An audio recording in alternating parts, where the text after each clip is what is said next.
Well, a city council meeting in New Orleans descended into chaos. Now, this comes on the heels of Operation Catahoula. Operation Catahoula Crunch was led by Greg Bavino, head of Border Patrol, or at least an official there. Greg Bavino told me on Saturday in America he had a new operation coming this week. And then days later, we have an ICE operation in New Orleans with the goal of arresting 5,000 illegal immigrants, bringing safety, security to the city of New Orleans, much like what we've seen in Chicago and across the country. Well, there are some folks in New Orleans who are not too happy about that. They interrupted the city council meeting, demanding ICE-free zones, shouting, "Shame on you, let the people speak." And one protester was actually forcefully carried out. We have that moment. Let's watch it.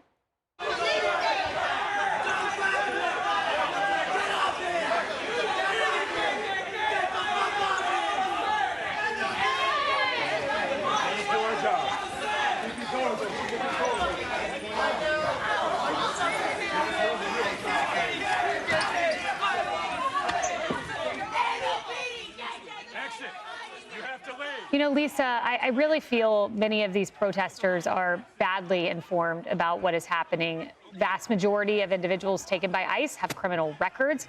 We've seen what happened to Laken Riley, Rachel Morin. Safety is the preeminent concern of Greg Bavino and the folks leading this operation.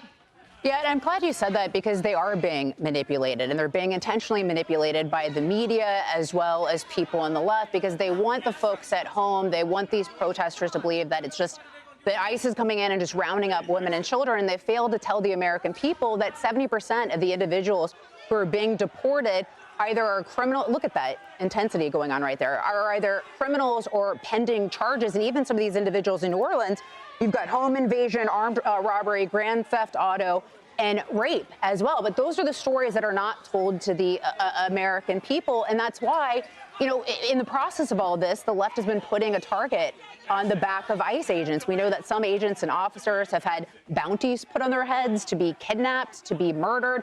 We all saw what happened, unfortunately, over Thanksgiving week with the National Guard members as well.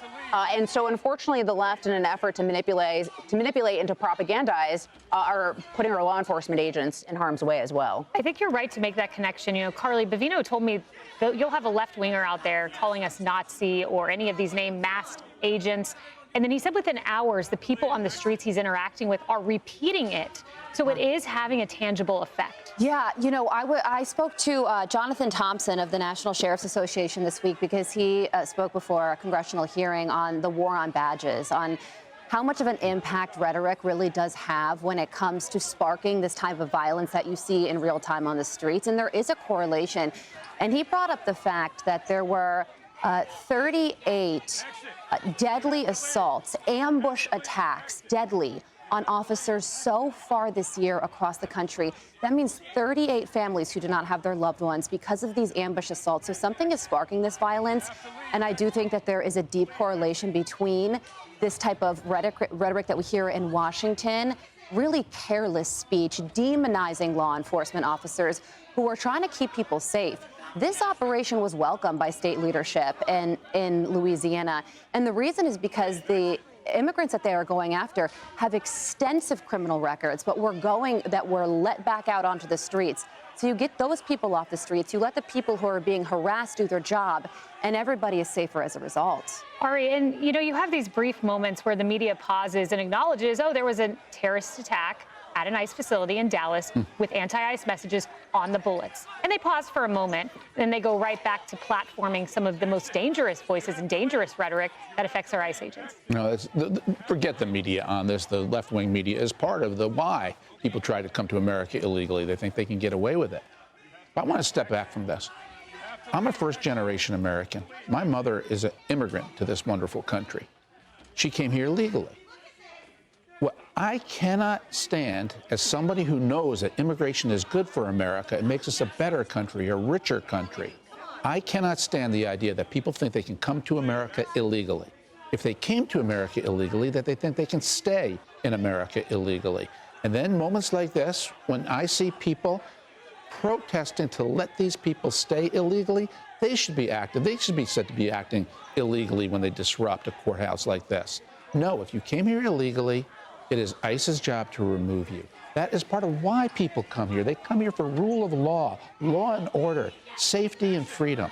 And if you violated that in your very first act by coming to America illegally, you are not like my mother. You are not an immigrant. You came here to love this country, be part of this country, and honor and respect its laws. You're not the same immigrants who built this country. Yeah, maybe sit down and have that dialogue, Harris, at the city council meeting instead of being forcibly carried out in an act of civil disruption. Yeah, but that won't get this attention. And that's what they want. That was so beautifully put. We are a nation of immigrants. But we it's are. because they came here legally. And your rise is because your mother did it the right way. Yes. No and doubt. I learned how to honor the law and respect the police from that immigrant mother. I didn't learn this. Well, look, I'm watching this video very carefully, and I'm seeing some things that tell me that they hate America. And I think the messages are clear. Is they're trying to carry out the bad actors in this room, because this isn't protesting. This has now gotten physical and violent. The guy in the red keffiyeh, which in some quarters is it's what the leader of Hamas's brigades, the Qassam brigades, used to wear, that red keffiyeh color. The black is more universal. They can all have different meanings. They're green too. But that in particular is something we've seen in this country quite a bit lately. And so we know that that can be what it means. He's pulling on the feet of one of the guys they're trying to drag out to keep him in the room. This is the city hall portion of the complex in New Orleans. It shares the courthouse. It's a huge complex that's been there for like 70 years. They just could go down the hall and just haul them into wherever they need to do to arrest them. Because this activity here, this is criminality. I'll tell you one other thing I don't like, and I don't see the guy with the cell phone. He just went by. Well, there are a lot of people with him. So now you have more than federal agents who are being, because they don't want anybody to wear a mask. That's interesting. We won't even get into the sanctuary city that required them. This is a sanctuary city. Lisa, you said, yes, it's in the red run state, Governor Landry. But New Orleans is run by Democrats. And the incoming mayor, Helena Moreno, has yet to be sworn in. But this is still a sanctuary city, and that's why the federal agents are there. In this sanctuary city, they work against law enforcement. Now you have guys who are just helping out in the courthouse and city hall complex because that's where they work to try to get these disruptors out. Well, they're outed too. They're going to be all over the internet. These people all have phones. Like, what are we doing right now? This is anti-American, and it's got to stop. I thought, it'd be a unifying principle, getting the criminals out, protecting women, protecting children in the country, but apparently not. Look at these protesters.